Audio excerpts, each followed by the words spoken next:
नहीं चलेगी, नहीं चलेगी, नहीं चलेगी, नहीं चलेगी। शक्तिपीठ महामार्ग, शक्तिपीठ महामार्ग नहीं चलेगी, नहीं चलेगी। शेतकरी एकजुटीचा, शेतकरी एकजुटीचा। नहीं चलेगी, नहीं चलेगी, दादागिरी नहीं चलेगी, नहीं चलेगी, नहीं चलेगी, दादागिरी नहीं चलेगी। रद्द करा, रद्द करा, रद्द करा, रद्द करा, रद्द करा, रद्द करा, रद्द करा। शेतकरी एकजुटीचा जिंदाबाद। जमीन आमच्या हक्काची, जमीन आमच्या हक्काची, जमीन आमच्या हक्काची।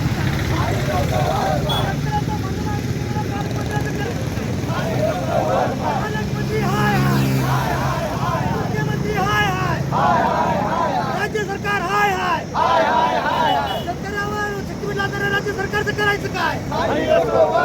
मुख्यमंत्री हाय हाय, देवेंद्र फडणवीस हाय हाय। असं वागणं अजिबात योग्य नाही। शेतकरी तळमळीने आम्ही त्याग करून आम्ही तो बसलेला आहे। आम्ही त्यांचा विषय करून आम्ही तुम्हाला बसलेला आहे। आम्ही साईडला जाऊ,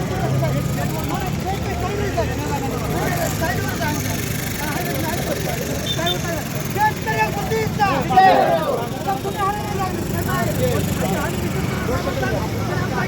शेतकऱ्यांच्या अब्रूकाठ टिपा असं दादागिरी बरोबर नाही पत्ता।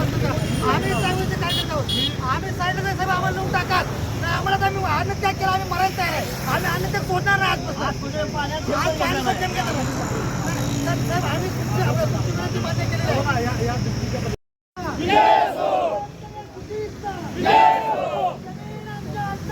नाही कुणाच्या बापाची, नाही कुणाच्या बापाची, नाही कुणाच्या बापाची।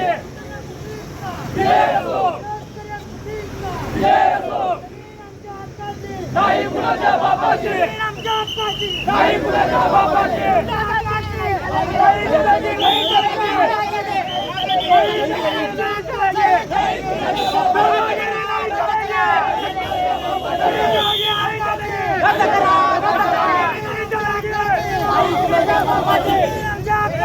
नाही कुणाच्या बापाची। हाय हाय हाय हाय, मंत्री हाय हाय हाय हाय, मंत्री हाय हाय हाय हाय, हाय हाय हाय। जमीन आमच्या हक्काची, नाही कुणाच्या बापाची, जमीन आमच्या हक्काची, नाही कुणाच्या बापाची, जमीन आमच्या हक्काची, नाही कुणाच्या बापाची, जमीन आमच्या हक्काची। नाही कुणाच्या बापाची। मंत्री हाय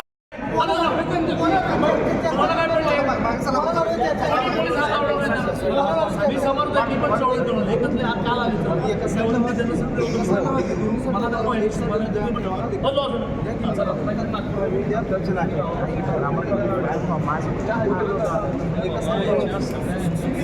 आहे बोला।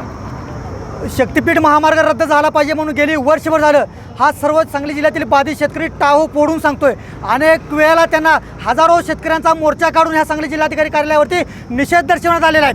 1938 हरकती 2000पर्यंत हरकती ह्या प्रांताधिकारी यांच्याकडे नोंदवलेल्या आहेत। एवढं असताना सुद्धा आज आमच्या जिल्ह्याचे पालकमंत्री आदरणीय चंद्रकांतदादा पाटील हे म्हणतात की फक्त 5 लोकांचा विरोध आहे, बाकी 500 लोकांचा यामध्ये समर्थन आहे। अशा पद्धतीने त्यांना शेतकऱ्यांचा टाहो पडलेला, शेतकऱ्यांच्या डोळ्यातला अश्रू का दिसत नसेल हा आमच्या सर्व बाधित शेतकऱ्यांचा सवाल आहे। आणि त्यांना आम्ही विनंती केली, आज आम्ही सर्व शेतकरी शक्तिपीठ महामार्ग रद्द झाला पाहिजे म्हणून अन्नत्याग आंदोलन करतोय। सकाळपासून अन्नाचा हक्क ना पाण्याचा थेंब या सगळ्या शेतकऱ्यांच्या तोंडामध्ये आहे। अशा अवस्थेमध्ये आम्ही त्यांना विनंती केली, आम्हाला तुमच्याबरोबर बसून 10-15 मिनिटाची चर्चा करायची आहे, आम्हाला आमचं दुःख मांडायचं आहे, आम्हाला सगळं तुम्हाला सांगायचं आहे। गेली वर्षभर सांगतोय, 26 जानेवारी दिवशी आम्ही त्यांना इथं झेंडा फडकवत असताना SP ऑफिस कार्यालयामध्ये आम्ही त्यांना निवेदन दिलेलं होतं। ते निवेदन त्यांनी घेतलं, पण 3 महिन्यामध्ये एकाही शेतकऱ्यांच्या बरोबर चर्चा करावी किंवा शिष्टमंडळ बोलावं असं त्यांना वाटलं नाही। आम्ही त्यांना विनंती केली होती की मुख्यमंत्री महोदयांच्या दालनामध्ये आमच्या शेतकऱ्यांच्या बरोबर चर्चा करावी, आमचं काय नुकसान होणार आहे हे एकदा समजून घ्यावं। आमचे हजारो शेतकरी भूमीहून होणार आहेत, हजारो शेतकरी बेरोजगार होणार आहेत, ह्यामध्ये नदी काठावरून गावं जी जाणार आहेत, भरावा पडणार आहे महामार्गाचा, आलमट्टी धरणाची उंची वाढल्यामुळे पुराचा आणखीन धोका वाढणार आहे, गावाच्या गावं पाण्याखाली जाणार आहेत, हजारो शेतकरी यामध्ये उद्ध्वस्त होणार आहेत। एवढ्या सगळ्यांना उद्ध्वस्त करून रत्नागिरी नागपूर एक चांगला महामार्ग असताना त्याला समांतर महामार्गाची गरज काय? हा आमचा सवाल गेली वर्षभर झाला आम्ही विचारतोय. आज काय झालं? आज आम्ही अन्नत्याग करत असताना आम्ही त्यांना विनंती केली की आम्हाला चर्चेसाठी वेळ द्यावा. तर चर्चेसाठी वेळ मागत असताना त्यांनी आमचा वेळ न देता बाहेरून आमचं निवेदन स्वीकारत त्यांनी समर्थता दाखवली. पण तिथं सुद्धा नीटशी चर्चा केली नाही. शेतकऱ्यांची थट्टा करून आज पालकमंत्री गेलेले आहेत. त्यामुळे आज आम्ही जिल्हाधिकारी कार्यालयाच्या समोर सर्व बाधित शेतकऱ्यांनी त्यांच्या निषेधाची अशी तीव्र अशी निदर्शने केलेली आहेत.